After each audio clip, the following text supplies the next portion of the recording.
This video will help demonstrate how to access the battery inside a home smoke detector and replace it.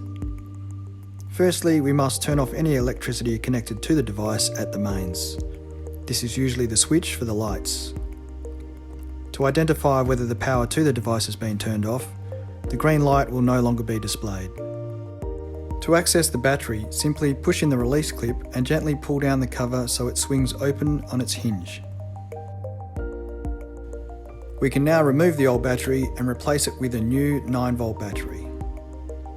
Be sure to match the battery terminals up correctly, then close the cover back up. We can now test whether the new battery is working by pressing on the Press to Test button in the centre of the device. It should beep to indicate it is working. We can now turn the power back on at the mains and check whether the green light has reappeared, and then test it again just to be sure. Even though these smoke alarms are powered by an external power source, the battery ensures they are working when there is a power outage, so it's always important to replace the battery each year.